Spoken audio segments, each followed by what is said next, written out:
Hello student, welcome to Ashish classes.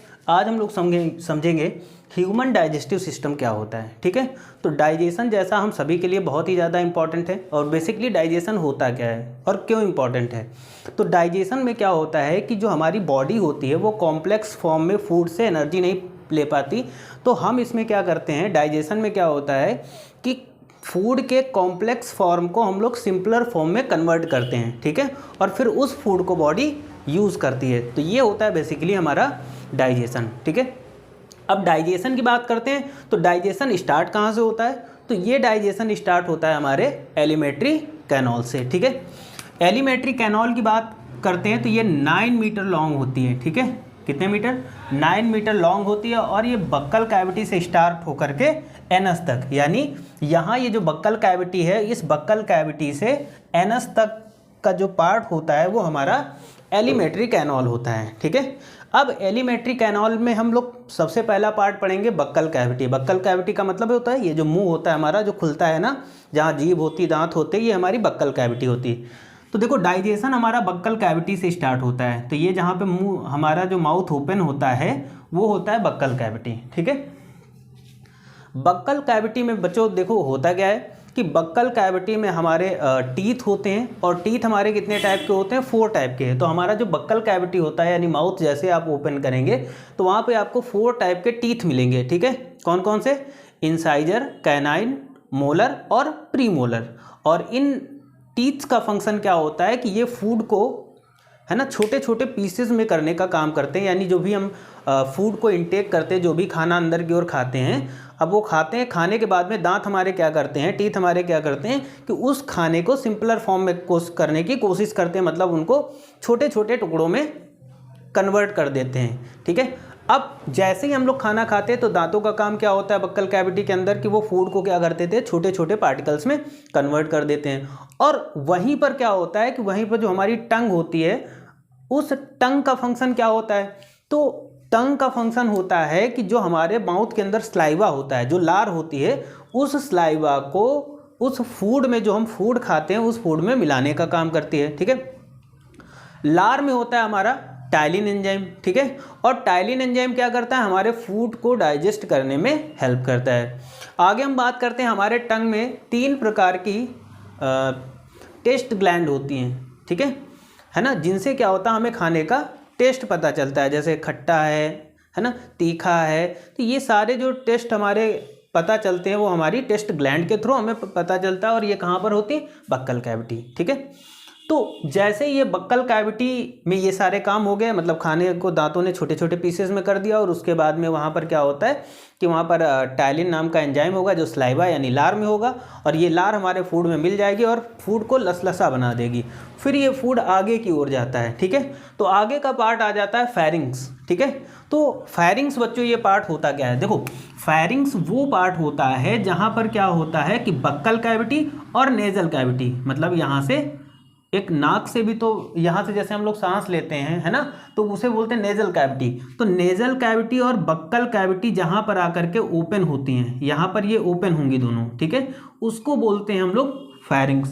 ठीक है, ये क्या हो गया, फेरिंग्स हो गया। और फेरिंग्स आगे चलकर 2 भागों में डिवाइड हो जाती है या कंसिस्ट हो जाती है। 2 भागों से मिलकर कंसिस्ट होती है या 2 पार्ट्स में डिवाइड हो जाती है। कौन कौन सा, एक आ जाता है हमारा ओसोफेगस और दूसरा आ जाता है हमारा ट्रैकिया। ठीक है, यानी विंड पाइप बोल सकते हैं। तो विंड पाइप कहाँ चली जाती है, लंग्स को चली जाती है, यानी लंग्स को वो एयर ले जाने का काम करती है। और दूसरा होता है हमारा ओसोफेगस, जो कहाँ जाती है, ये जो ओसोफेगस आपको दिख रही है, ये ओसोफेगस जाती है हमारे स्टमक में। ठीक है, अब देखो स्टमक में ओसोफेगस क्या करेगा, इस फूड को लेकर के यहाँ पर कहाँ जाएगा, स्टमक में। अब देखो यहाँ पर स्टमक में क्या होता है कि स्टमक की अगर हम बात कर लेते हैं, यानी अमाशय की हम बात कर लेते हैं, तो ये 3 पार्ट में डिवाइड होता है। कौन सा, कार्डिक, फंडस, है ना, तो और एक पार्ट और होता है।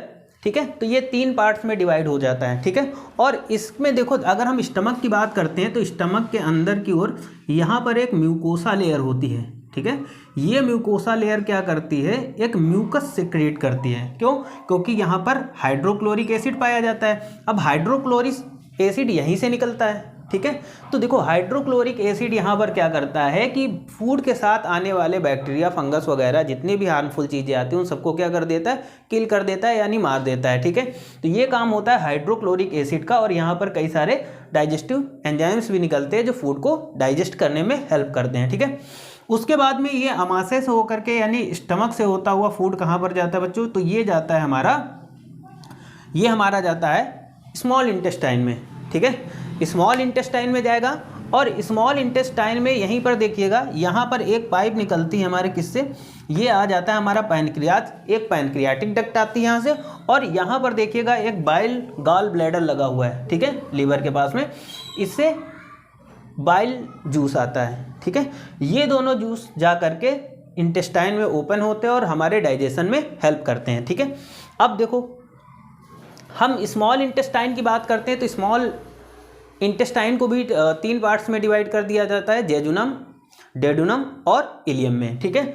स्मॉल इंटेस्टाइन की जो अंदर की वॉल होती है, ये जो वॉल होती है ये स्मॉल इंटेस्टाइन, और यहाँ पर जो ये वॉल हो रही है इंटरनल वॉल, यहाँ पर फिंगर लाइक प्रोजेक्शन पाए जाते हैं। फिंगर लाइक प्रोजेक्शन का मतलब होता है कि यहाँ पर उंगली के तरीके से कुछ फिंगर लाइक प्रोजेक्शंस होते हैं, वो प्रोजेक्शंस इंटरनल वॉल में पाए जाते हैं इंटेस्टाइन के, ठीक है। इन वॉल्स का यानी ये फिंगर लाइक जो प्रोजेक्शंस पाए जाते हैं, इनका फंक्शन क्या होता है, ये बेसिकली इनका फंक्शन होता है कि जैसे ये फूड यहाँ पर स्मॉल इंटेस्टाइन के अंदर जाएगा और स्मॉल इंटेस्टाइन के अंदर से होता हुआ इस तरीके से यहाँ से गुजरेगा, यहाँ से जब गुजरेगा तो यही प्रोजेक्शन क्या करते हैं, इस फूड से जितने भी हमारे न्यूट्रिएंट्स होंगे यानी वो चीज़ें जो हमारे बॉडी को नेसेसरी है या हमारे बॉडी के लिए बहुत ही ज़्यादा एसेंशियल हैं, लाभदायक है, उन सभी चीज़ों को ये क्या करते हैं, ये यहाँ पर इनकी वॉल क्या करती है, एब्जॉर्ब कर लेती है, और एब्जॉर्ब करने के बाद में फिर इस फूड को आगे लार्ज इंटेस्टाइन में भेज दिया जाए। स्मॉल इंटेस्टाइन में सारी चीज़ें एब्जॉर्ब कर ली जाती हैं, लेकिन वाटर का एब्जॉर्बेशन यहाँ पर नहीं होता है, यानी पानी का अवशोषण यहाँ पर नहीं होता है। तो जैसे ही सारी चीज़ें एब्जॉर्ब हो जाएंगी, एब्जॉर्ब होने के बाद में ये फूड कहाँ जाएगा, लार्ज इंटेस्टाइन में, और लार्ज इंटेस्टाइन में क्या होता है, यहाँ इस फूड से वाटर को एब्जॉर्ब कर लिया जाता है, यानी पानी को इंटेस्टाइन एब्जॉर्ब कर लेती है, और बाकी जो वेस्ट प्रोडक्ट बचता है उस वेस्ट प्रोडक्ट को ये आगे की ओर रेक्टम में, और रेक्टम के बाद में फिर एनस के थ्रू वेस्ट प्रोडक्ट को बाहर कर देते हैं। तो ये छोटा सा टॉपिक था डाइजेस्टिव सिस्टम का, बहुत ही बेसिक चीज़ें हैं, इसको हम नेक्स्ट लेक्चर में और डिटेल से पढ़ेंगे, है ना। तो आज के लिए इतना ही रखते हैं, सिर्फ डायग्राम को हम लोगों ने डिस्कस कर लिया। Thank you for this class.